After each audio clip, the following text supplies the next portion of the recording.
Decimal 7.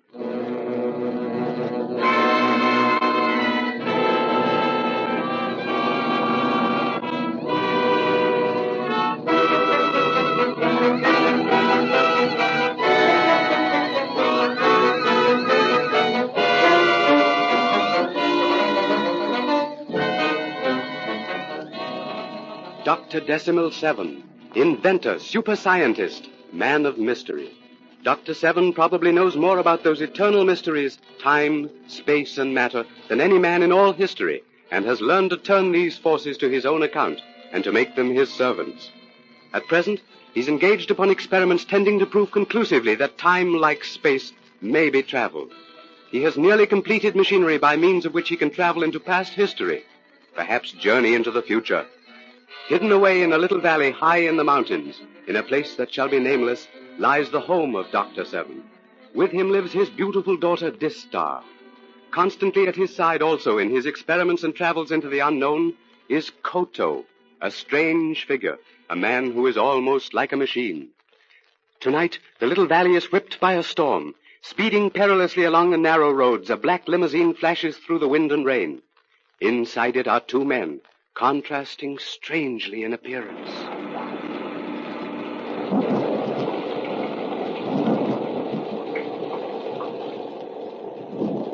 Mystery. This dark and lonely mountain road, the rain and the wind, and bound upon a mysterious mission to Dr. Decimal 7. You feel that? I, too, am sometimes aware of a feeling of awe which comes over me when I present myself to Dr. 7. Tell me something about Dr. 7, Professor Magnus. The little that you have told me has left me with a very vague wonder and a keen enthusiasm to go with him. I found out your adventurous nature, Warwick, before I even hinted anything about Decimal 7 and the time machine. You've told me that Dr. 7 was building a machine which could go back into the past and forward into the future, but I know practically nothing about the man himself. Tell me what to expect when we get there. What sort of a man is he? A scientific man like myself, only 50,000 times more learned. Dr. 7 knows more than all the scientists of this earth put together. Oh, but that's an exaggeration, of course, Professor Magnus. But I admire your admiration of Decimal 7. It's no more than the literal truth. For Dr. 7 knows not only the science of our own earth, but also a greater part of the scientific discoveries of Mars, of Venus. And what he doesn't know, Koto and Distar know. Professor, I cannot comprehend all that you say. Is Dr. 7 not a human being, then? I mean, is he a man of Mars, of Venus, or some other planet? No. Dr. 7 is a human earth man like ourselves, the species we know as Homo sapiens. Koto, Distar, who are they, then? Koto is a Martian. He's Dr. 7's colleague. You'll see him as soon as we arrive at Dr. 7's home. Distar is Dr. 7's daughter. It's a peculiar name. Is she, too, a Martian? She's half Martian. Her mother was a princess of Mars whom Dr. 7 married. Distar is Tra Distar when she's on the planet Mars. Tra Distar? Tra is the Martian word for princess. Good heavens, Professor Magnus. You talk about all this as though it were just everyday conversation. Do you realize that my head is fairly bursting? Yes, but after you've met Dr. 7, Distar, Koto, and talked to them, known them, perhaps lived with them, you will regard a journey to Mars as, well, perhaps not an everyday affair, but no more remarkable than you in your capacity of an explorer would regard a journey to the Gobi Desert, for example. I doubt if I shall ever regard them as anything except dreams. I know that they are theoretically possible, but it seems weird and fantastic to speak of actually accomplishing such a journey.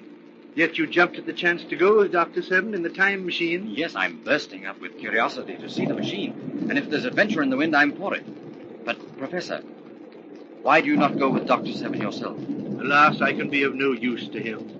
And besides, I'm an old man.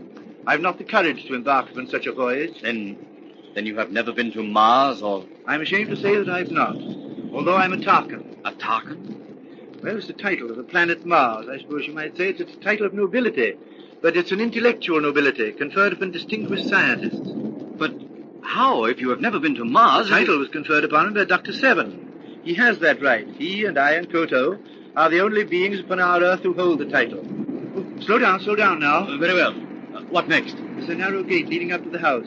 Here, turn sharp. Get it a little. But it's all right. The house is directly ahead. Drive round to the side. They already know we are coming. Ah, yes, the door is opening. A girl. It is Dista. We have awaited you with impatience, Tarkan Magnus. Come into the house. Immediately, Frau Dista. Come along, Warwick. My father is but now coming from his laboratory. He already knows that you have arrived, of course. Naturally. He saw us in the televisor. I'll close the door. We drove as fast as we could, Frau Dista, but the night and storm held us back. You know how my father hates to be kept waiting, but there is still time. Dr. Seven has set the hour of departure at midnight. I believe that Dr. Seven will find my work well done. Ah, here he comes. Welcome, Magnus.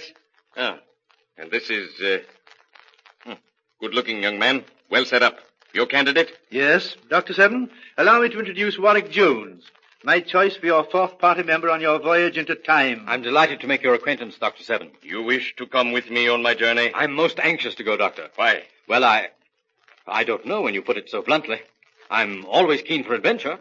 Profession? None. I'm an explorer in an amateur sort of way. Athlete, polo player, airplane pilot. He speaks several languages, Doctor. He has the courage of a lion. I've tested him. As you see, he's a magnificent physical specimen. 6 feet 2 tall, 215 pounds. He's a marksman with any sort of weapon. You're making me feel like some sort of an animal on exhibition, Professor. I don't False think... modesty. Get over it. Scientific knowledge? I'm afraid I haven't much of that. That's immaterial anyway. I have plenty. So have Koto and Dista. I am Dista. Oh, I'm sorry. I completely forgot to introduce you all round. Fra Dista? Do not address me as Thra tonight, Magnus. We will be informal. You see, I have dropped your title of Tarkan. Very well, then. Dista, this is Warwick Jones. And, Koto. In the laboratory. Finishing installing the... but wait. Magnus, you assume responsibility for Jones? I assume all responsibility. He's met every test successfully before I so much as hinted to him that he might have the opportunity to go with you in the time machine. Dista, call Koto. Yes, Father. Koto speaking. Koto, Father would like to have you come to the library. Cannot come now. Process in middle of installing. Dr. Seven, Yes, Koto. you tell Koto what wanted. Koto, I want you to look at this man whom Professor Magnus has picked as the fighting man we want to go with us in the time machine. Do you agree? Do not be surprised, Mr. Jones. Koto is going to look at you through the televisor. But I don't see any machine through which he can see me. Is he looking at me now? At you and through you. Through me? Koto is also looking at your heart and brain. At least, that is the way you Earth people say it. He is examining your courage and intelligence. Good heavens. Can he tell that by means of machinery? That seems marvelous to you, Warwick. It's not too complicated. I'll explain it to you sometime.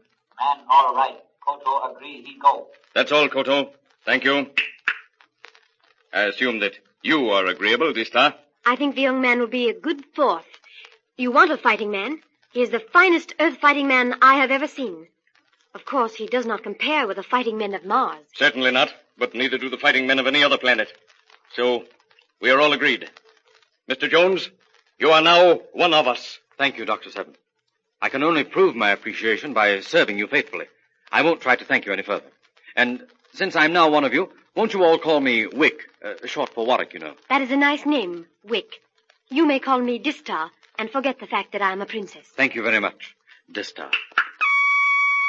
Dr. Seven, he there? I am here, Koto. What is it? Come to laboratory, please. Something wrong. Something wrong? What is wrong? Koto not know. You come, please. We will come right away, Koto. Come, all of you. Koto's voice sounded strained. Must be serious. Yes, if Koto doesn't know what the trouble is, it must be something of a serious nature. You seem to mean that something has gone wrong with the time machine, is that it? That is what Koto must have meant. If there had been anything wrong with him personally, he would not have pressed the switch on the vocator and called for aid from Dr. Seven. He would have come to us. He meant, I'm sure, that something has gone wrong with the chronoglobe, the part he was installing in the machine. You'll have to pardon me, Dr. Seven and Distar, if I keep on asking questions. But everything you say is so strange and unusual to me. Yes. No apologies necessary. Chronoglobe is the motive power, the pulsing heart of the tempo plane. Tempo plane? Time machine, my name for it. Is it like an airplane, then? Very like one. Chronoglobe is made of radium. Gives the propulsive force. I can only understand a very little of that, Doctor, but you see... You changed the design? Forced to, Magnus. Have to travel in space as well as in time. Terrible situation. Travel in a car, find ourselves buried or underwater. Here's the laboratory. Step inside, Mr. Jones. I mean, Wick. Dr. Seven requires a great deal of space for some of his inventions. Dr. Seven, chronoglobe fading. Gives maximum power only intermittently. What can be the matter with it? You've tested it so much, Father, and produced the most concentrated globe possible. Some outside force couldn't be affecting it, could it? Magnus. Outside force. What sort of an outside force could there be that is capable of affecting the radiant energy forces of radium? Contra-gamma ray. Contra-gamma ray? Gamma rays are the active forces which give radium its energy. Contra-gamma rays can block them. Koto, have you looked in on Mars? Koto busy, Doctor. No time. If Dork is active again. Professor Magnus, what is this all about? I can't make head or tail out of any of it. Never mind the scientific part, but who is Dork? Rival scientist, a Martian Tarkin. He hates Dr. Seven. He's extremely jealous of him. He'd murder Dr. Seven, murder us all, to thwart any plan of Decimal Sevens. But what did Dr. Seven mean when he said, if Dork is active?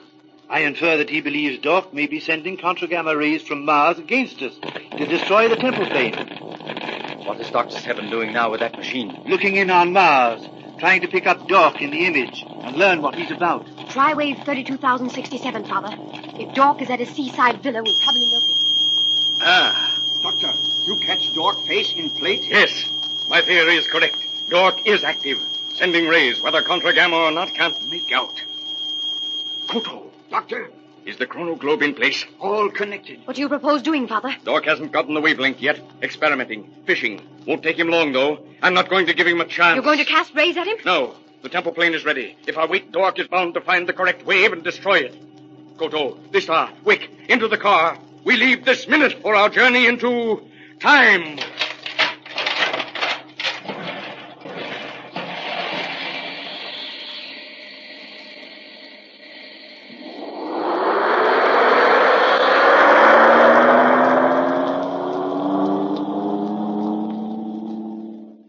Crisp, incisive Dr. Decimal Seven wastes no words when a crisis impends. The great journey into the stream of time has begun on less than a minute's notice. Is Dr. Seven right in his theory? Is it possible for him to travel time as well as space? What adventures will come to the fearless scientist and his little band of super explorers in this journey to the impossible?